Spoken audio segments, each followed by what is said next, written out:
We talked a bit about the cuts to USAID. He was very concerned and explicitly said children will die because of this. USAID was a wonderful organization that I think if people had known what they do, they wouldn't have cut that money. But here we are. I am Yinka Adegoke. I'm the Africa editor at Semafor. We had a really interesting conversation with Bill Gates on the 21st anniversary of the Gates Foundation about the work they've done, the kind of impact they've had.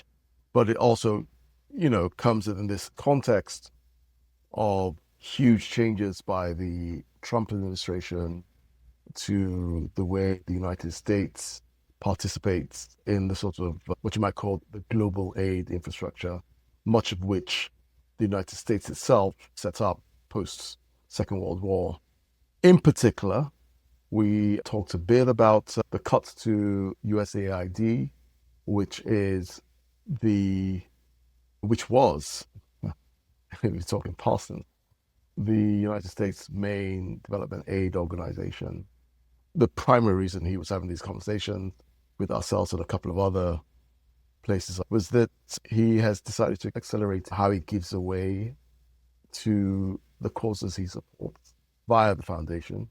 And he'll be giving away around $200 billion over the next 20 years. After which he plans to shut down, or sunset is the word they use, the Gates Foundation itself.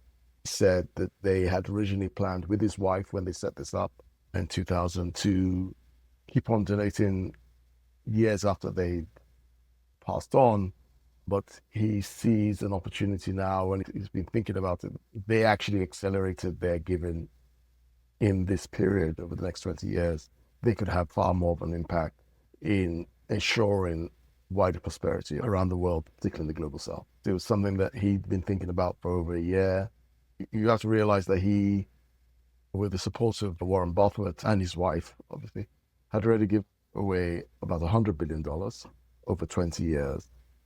He just seemed to believe that they could actually be doing more effectively. And it's kind of an interesting debate. Do you do more now rather than spread this out and just keep this thing going on and just actually have an impact that really changes, ends certain diseases and helps more people, pull more people out of poverty and all the kinds of things that you would want for the world to be a much improved place. He was extremely concerned about the cuts because, like we noted, the USAID was just this behemoth in the development aid world. The metaphor I like to use is it's almost like it built the rail tracks on which a lot of NGOs and foundations kind of work, right?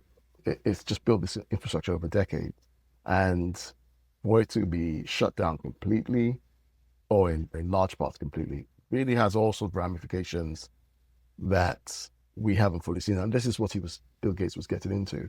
They're just programs that you don't see, that are not as obvious because of all the things that they test and all the things that they do research on, from which organizations like the Gates Foundation and so many others, the data that they provide, the research that they've done, which enables them to be more effective in achieving what they're trying to achieve. So he was very concerned and explicitly said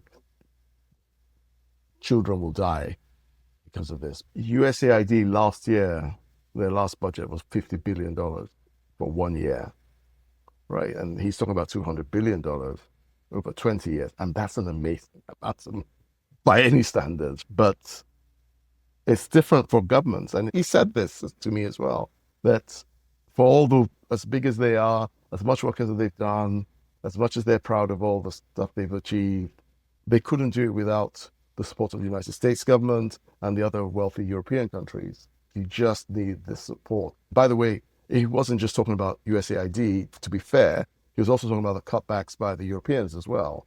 Some of their cuts were already in the post, but they've been accelerated because of the pressure there since the Trump administration came in to pay more for their military support. It changes the calculus for so many of these countries. He definitely agreed with the idea that on some level, some of these programs, as some people have said, created a kind of dependency But he also pointed to countries like India and Vietnam who have moved, almost graduated from that kind of where organizations like Gates or others might have had a kind of, or USAID might have had a key role. And now those roles have reduced because they've built their healthcare infrastructure.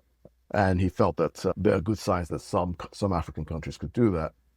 But he was also very clear that while he definitely supports that idea and would want more countries to have the capabilities and for Gates to help enable those countries graduate, to use that verb.